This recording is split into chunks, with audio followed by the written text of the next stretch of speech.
I remember the exact moment I stopped feeling confused about my sexuality and started feeling confused about everyone else.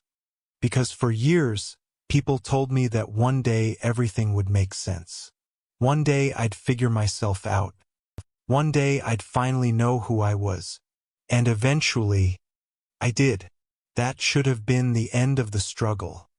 Instead, it felt like the beginning of a different one. Quieter one. A lonelier one. The kind of struggle nobody warns you about. Because nobody tells you what happens after you finally understand yourself. But the world still doesn't. I thought coming out would feel like taking off a mask. Instead, it felt like putting on a new one. A mask made entirely out of explanations, clarifications, defenses, corrections. And after a while, I realized something terrifying. I wasn't spending most of my energy understanding myself anymore. I was spending most of my energy managing other people's understanding of me. That changes a person. Slowly. The first few times it happens, you don't think much of it. Someone tells you you're confused. You laugh it off.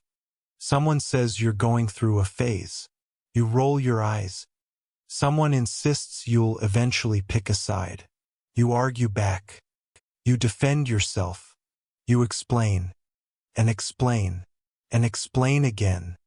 Until one day you realize something.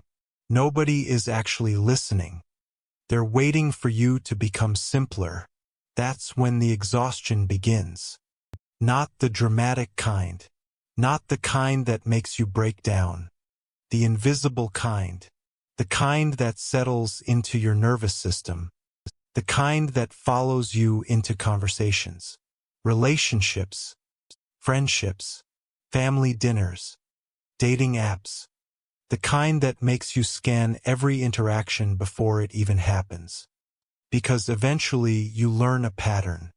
The moment people hear the word bisexual, they stop seeing a person and start seeing a debate, a stereotype, a theory, a problem they think they understand. Suddenly strangers know more about your life than you do. At least that's what they think. They tell you what your attraction means. They tell you what your relationships mean. They tell you what your future means. They tell you what your identity means. And the strangest part? Most of them genuinely believe they're helping. That messes with your head. Because when someone attacks you openly, at least you know where they stand. But when someone misunderstands you while claiming to understand you, the damage is harder to identify. It's like being trapped inside a conversation where everyone speaks your language, but somehow nobody understands what you're saying. For a long time, I thought I was imagining this. I thought maybe I was being too sensitive. Maybe I was overreacting. Maybe everyone feels this way. Then I noticed something. Every room I walked into, I was already calculating. How much should I tell these people? How much should I explain? How much energy do I have today? Will they understand? Will they question me? Will they believe me? Will they make me defend myself again? That's not confidence. That's not authenticity. That's survival. And the scary thing about survival mechanisms is that eventually they stop feeling like survival mechanisms. They start feeling like your personality. You become the easygoing one, the understanding one, the patient one, the person who doesn't get offended, the person who explains, the person who educates, the person who reassures everyone else. Meanwhile, nobody notices how exhausted you are becoming, because emotional exhaustion doesn't always look like sadness. Sometimes it looks like politeness. Sometimes it looks like smiling. Sometimes it looks like saying it's okay when it isn't. And over time, something even stranger starts happening. You begin editing yourself before anyone asks you to. You start removing details from stories, avoiding certain conversations, choosing words carefully, not because you're ashamed, because you're tired. Tired of watching every interaction turn into an investigation. Tired of watching curiosity become interrogation. Tired of feeling like your existence requires supporting evidence. That's when I realized the real psychological cost of being bisexual. It wasn't rejection. Rejection hurts. But at least rejection is honest. This was different. This was existing in a world that kept asking me to become smaller, simpler, more convenient, more understandable. A world that looked at complexity and called it confusion. A world that treated certainty like truth, and anything in between like a mistake. The worst part? After enough years, you stop hearing their voices, and start hearing them inside your own head.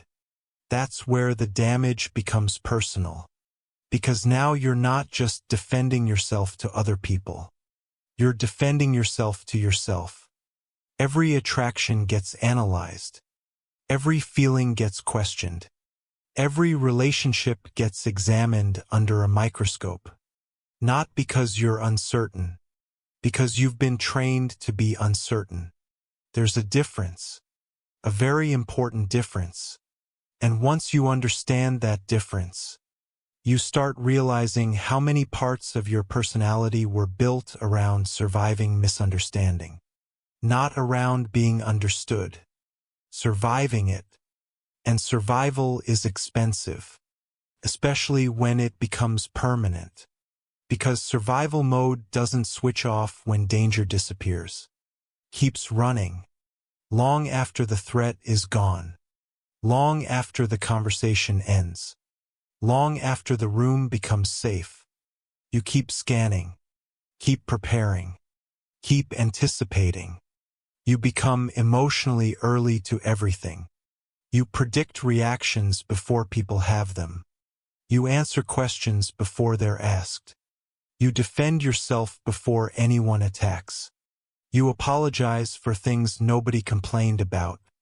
That level of hypervigilance slowly rewires the way you experience relationships. People think trust is about honesty. But trust is also about rest. Trust is the ability to stop monitoring. To stop calculating. To stop preparing for misunderstandings that haven't happened yet. And for a long time, I didn't realize how rarely I felt that kind of rest. Because I had become so used to emotional monitoring that it felt normal. Normal to overthink every disclosure. Normal to wonder how people would react. Normal to test the waters before saying something personal. Normal to reveal myself in small fragments instead of whole truths. Felt normal. But normal isn't always healthy. Sometimes normal is just familiar pain. That realization hit me one night while scrolling through social media. Watching people reduce entire human beings into labels.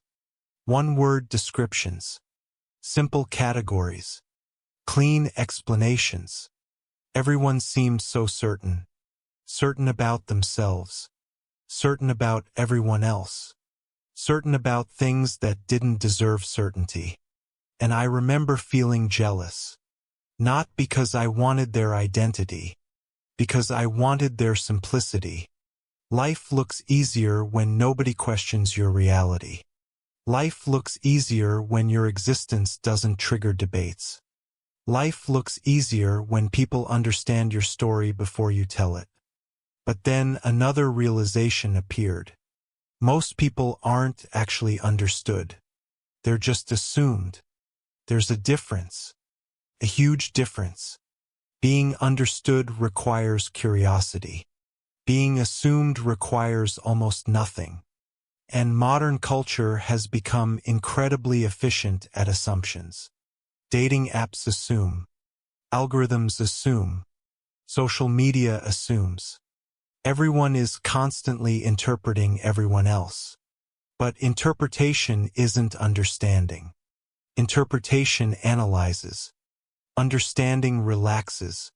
Interpretation tries to solve you. Understanding allows you to exist. That's why so many people today feel seen and invisible at the same time. Visible enough to be categorized. Invisible enough to remain unknown. And bisexual people often experience this contradiction intensely. People know the label, but rarely understand the experience. They know the word, but not the weight. They know the identity, but not the exhaustion. Because the exhaustion isn't attraction. The exhaustion is translation. Constant translation. Explaining what you mean. Explaining what you don't mean. Correcting assumptions. Defending complexity. Repeating yourself. Again. And again. And again. Eventually you begin wondering whether people actually want to understand you, or whether they just want you to become easier to understand. That's a painful question, because those are not the same thing. One requires curiosity. The other requires conformity. And the difference between those two experiences can determine whether a relationship feels safe or performative. Some people don't want the real version of you. They want the convenient version, the simplified version, the version that fits neatly into the story they've already written, the version that doesn't challenge their assumptions, the version that asks nothing from them. And if you're not careful, you start becoming that version. Not intentionally, gradually. You start trimming complexity, removing contradictions, editing nuance, presenting the easiest version of yourself. Until one day you realize something horrifying. People love the version of you that requires the least explanation. But does anyone actually know you? That question haunted me, because there's a special kind of loneliness that comes from being accepted for a version of yourself that isn't complete. People call it acceptance. But partial acceptance can sometimes feel like partial invisibility. And partial invisibility still hurts, especially when it lasts for years. People often talk about rejection trauma, but nobody talks enough about misunderstanding trauma. The experience of being repeatedly translated into something you're not. The experience of watching people confidently explain your own identity back to you. The experience of becoming emotionally exhausted from correcting narratives that were never yours. That damage accumulates, quietly, like emotional dust. You don't notice it at first. Then one day you realize how much of it you've been carrying. And why every interaction feels heavier than it should. Because you've spent years carrying conversations that were never yours to carry. Years carrying assumptions. Years carrying expectations. Years carrying stereotypes. Years carrying other people's discomfort. And eventually you reach a breaking point. Not a dramatic one. A quiet one. The kind where you stop trying to convince everyone. The kind where you stop performing understanding for people who aren't interested in understanding. The kind where you realize something incredibly important. Your identity is not a courtroom. It does not require evidence. It does not require arguments. It does not require a defense. And maybe that's the final psychological reveal. The deepest wound was never that people misunderstood me. The deepest wound was believing their misunderstanding created an obligation inside me. An obligation to explain, to justify, to simplify, to become digestible. But some realities aren't supposed to be digestible. Some realities are supposed to be complex. Human beings are complex. Identity is complex. Attraction is complex. Life is complex. And maybe the real cost of living in a black and white world isn't being different. Maybe it's learning how often the world rewards simplicity over truth. How often certainty gets mistaken for wisdom. How often confidence gets mistaken for understanding. And how often people choose convenient stories over complicated realities. Because complexity demands effort. Understanding demands effort. Curiosity demands effort. But assumptions are effortless. That's why they're everywhere. And maybe that's why so many bisexual people spend years feeling emotionally exhausted without understanding why. Not because they don't know who they are, but because they've spent too much of their lives carrying other people's need for certainty. A burden that was never theirs to carry. And the moment you finally put that burden down, something changes. The monitoring begins to fade. The explanations become shorter. The self-editing becomes unnecessary. The performance starts collapsing. And beneath all of it, you finally meet the version of yourself that existed before the confusion, before the assumptions, before the debates, before the endless need to explain. The version that was always there, waiting, not to be understood by everyone, just understood by the right people. And for the first time in a very long time, that feels like freedom.